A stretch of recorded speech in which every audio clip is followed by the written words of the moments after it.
Hello and welcome to my channel. My name's Danny, I'm an illustrator, and today we're in my office, which is a little bit echoey, but we're here to talk about how I get my watercolour paintings from my sketchbooks or pieces of paper onto the computer so that they can be turned into things like greetings cards, packs of stickers, wooden decorations, or anything else that I want to make.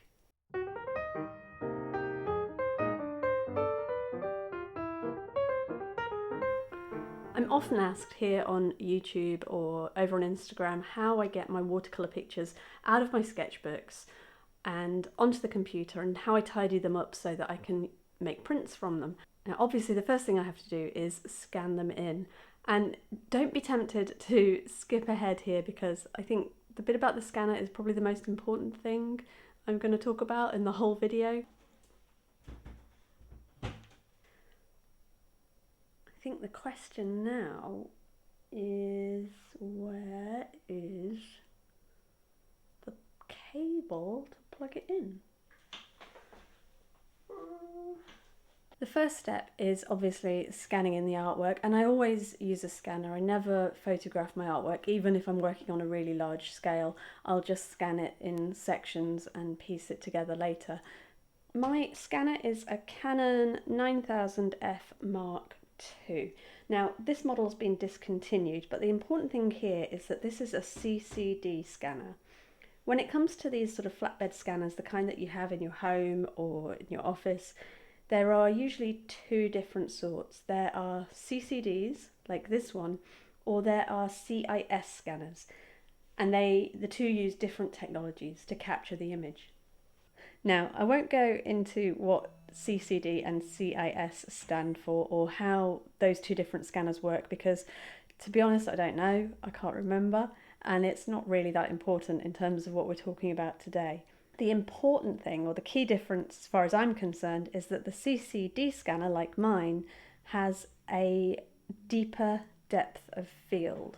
So just like if you think about a camera lens, if it has a greater depth of field, it could capture in detail, in focus, something in the foreground and something a little bit further away like my laptop screen, whereas a shallower depth of field means only one or the other will be in focus, as is the case right now. And it's exactly the same with the scanner. So this guy has the greater depth of field. It means it's going to be able to capture in focus things that aren't necessarily in direct contact with that glass plate, unlike the CIS scanner, which can only focus on things that are flush against that glass. So if you're scanning documents or photographs, maybe pencil drawings or something that is very smooth and flat, like this card, you know, the paper is completely flat, then the CIS scanner is going to work fine because everything is going to be in contact with the glass throughout. But if you're using watercolours or anything like that along those lines where the paper can become even just slightly wrinkled or warped as you paint, then that can lead to areas of your picture being out of focus if you're using the wrong kind of scanner.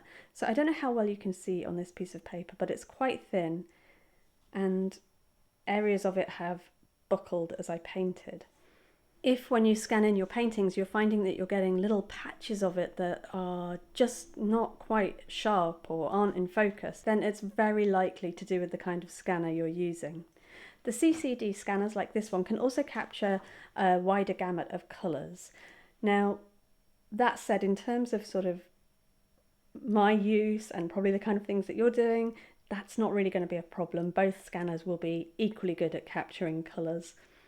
The advantage of the other type of scanner, the CIS, with its shallower depth of field, is that it's much cheaper and smaller than this. This beast is big and heavy, takes up a lot of room, whereas the CIS, you can get ones that aren't much bigger than a laptop and, you know, you can throw it in your backpack or whatever.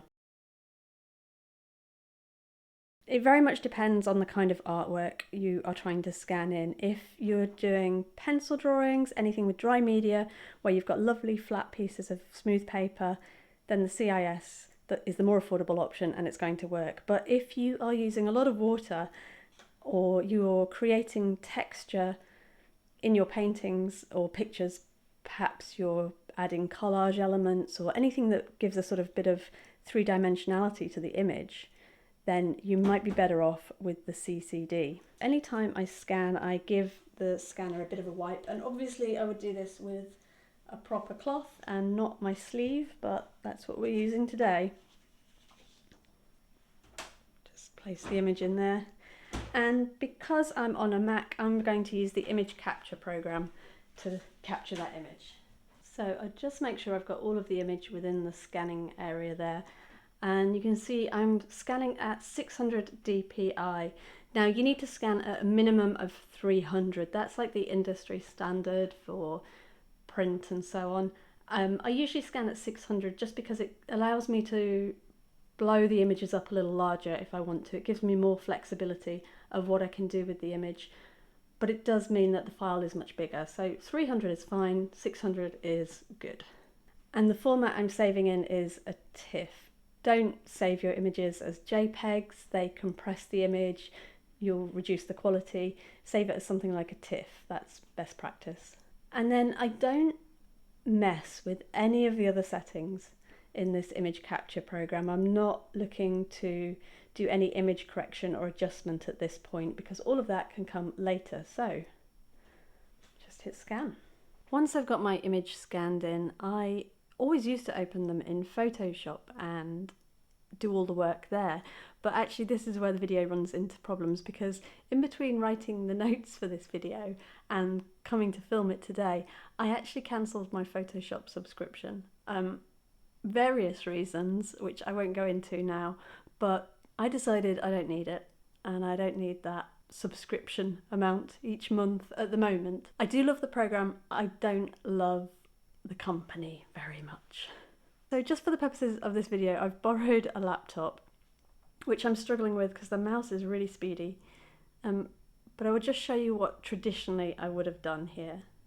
So the first thing I would do is adjust the level. So you go into the image menu, adjustments, and it's there, or you can just hit Command L and it will bring up this diagram. And what it's showing you is the balance of whites and blacks and midtones within your image. So if you adjust these sliders, you can adjust that balance. So here I'm making the whites whiter, or you can make the blacks blacker. And what I do is I start with the whites, and generally speaking, you want to be placing this slider kind of in the middle of this peak here. It's not a hard fast rule. I tend to eyeball it. Look at what looks right for your image. Now that the whites look good, but it looks a little bit flat, and that's because the blacks need bringing up.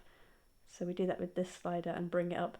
You don't want to go too far like that. Again, I just sort of eyeball it really, but around there. And you can adjust this middle one, but I don't. And to be honest, that's about the only adjustment I make to the image. You can go through that image menu again and adjust the colours, the saturation, things like that. But generally speaking, I find I don't need to do that much to it. The big thing I need to do is cut this animal out away from the background. Now obviously on this page I've been sampling out the paints as I was going, so I need to get rid of those, but I also just want to get rid of the background in general, and that's because if I have an animal that is cleanly cut out, I can apply it to things like this, which is a Christmas decoration, and I can also use it on things like this print where I've got lots of different animals that weren't all painted together. They were painted separately, scanned in and arranged this way. But in order to make something like that, I need to isolate that animal and have it as a sort of floating image without a background. Now in Photoshop there are various ways you can do this. You can, oh I can't use this mouse! Within Photoshop there are various ways you can do that. You could use the lasso tool to go along the edge of your image and select what you want to keep. There's also the magic wand or the quick selection tool, which will select areas for you as you go along. You can see it's working quite well on the shell, but as you get into this area of the Christmas tree where it's much more sort of detailed and a little bit more complex, it can't decide what it needs to select and what it needs to leave behind. But you could use it as a starting point and then refine that selection manually. The other thing you can use is the eraser down here. And there are 3 options with the eraser. So you have just a regular eraser where you can rub things out. You have the magic eraser where you can click on an area that you want to get rid of. And it will make a pretty smart decision about what to remove. That actually looks quite good. It doesn't always work like that though, because with any of these tools, what's happening is the computer is having to select certain pixels and leave other pixels behind, and it's doing that based on how similar those pixels are.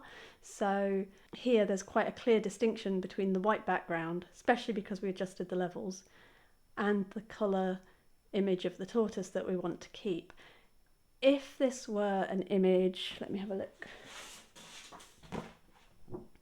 like this painting of the opossum that I've got here, it's going to be much harder for the computer to make those decisions about what it's supposed to be selecting, because the colours are quite similar from the background to the animal, and then on the edges here there's not even a sort of black line all the way around as there is with the tortoise.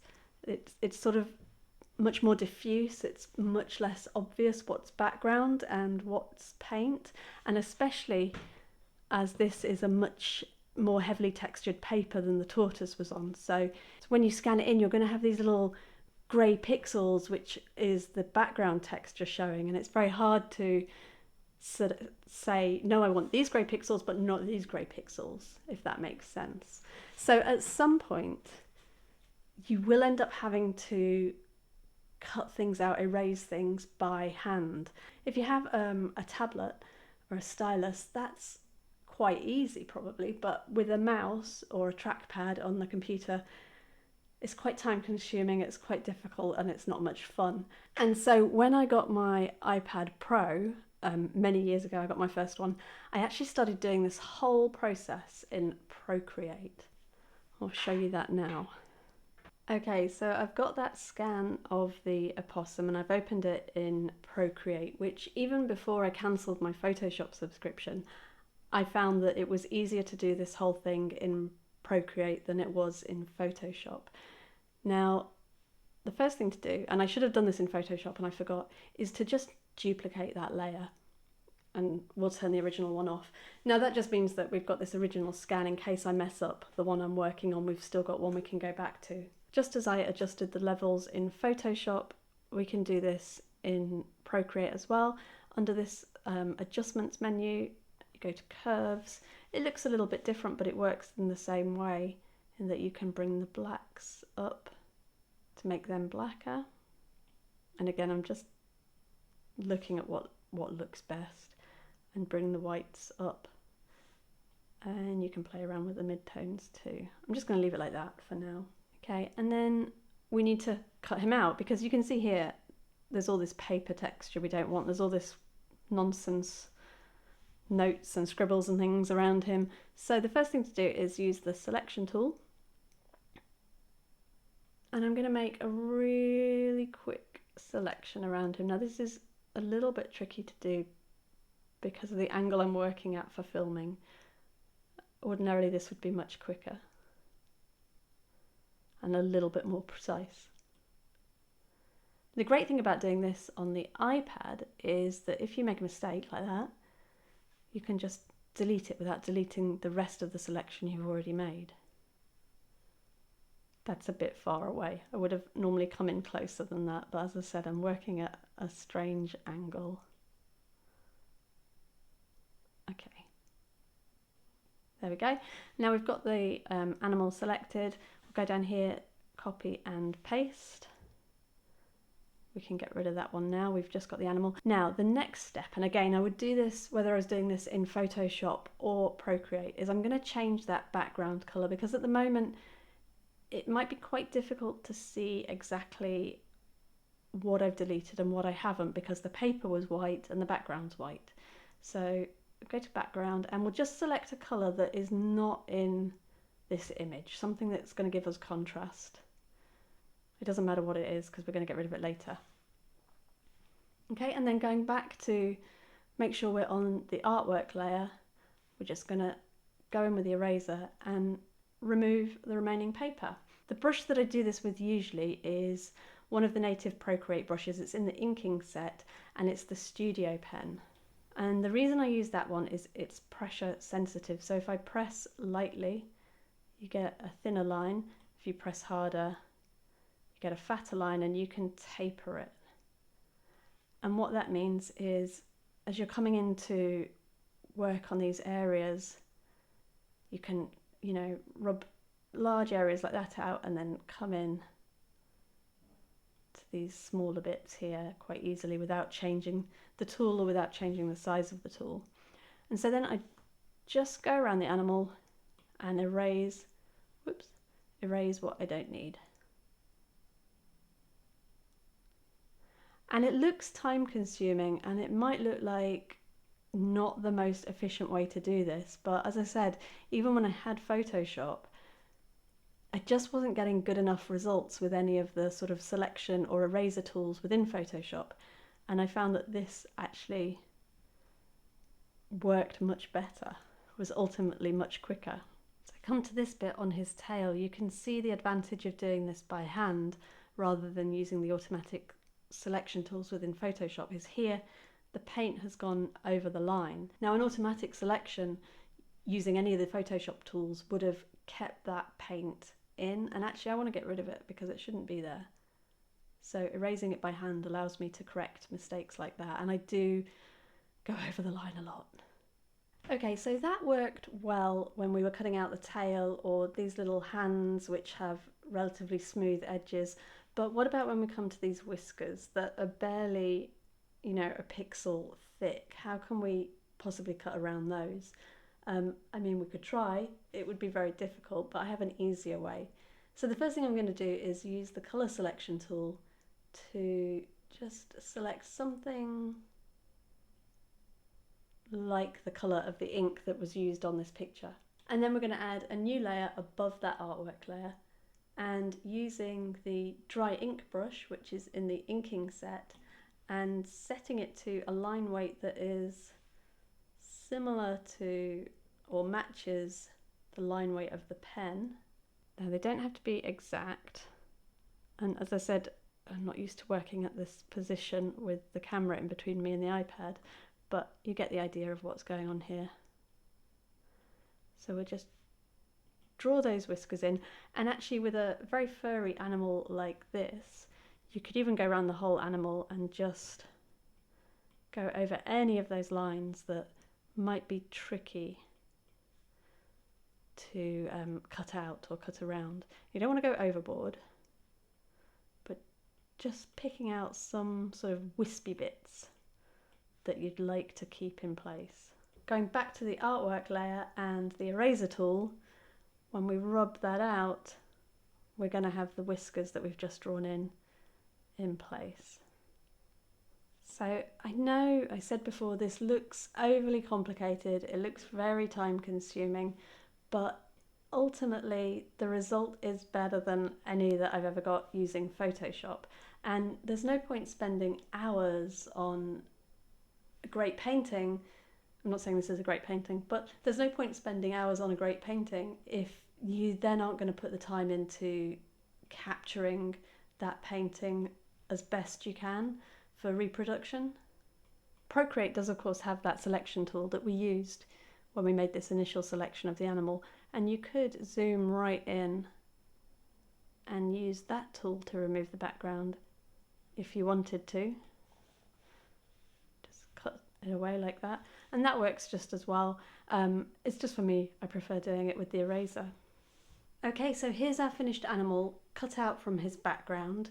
At this point we could go in and make any other adjustments that we wanted to. If I decided I wanted to add a bit of highlight to his ear, for example, we could just draw that in, or if he wanted some more shine in his eyes.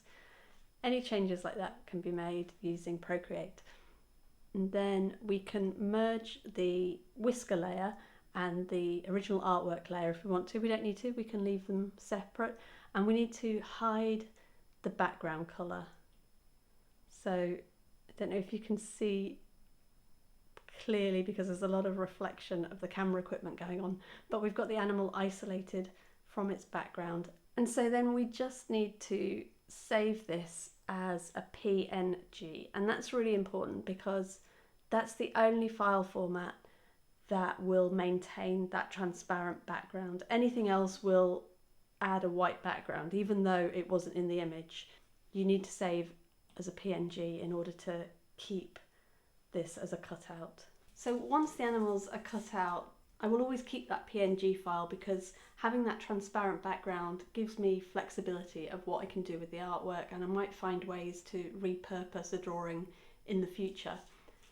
Most of them end up on prints like these.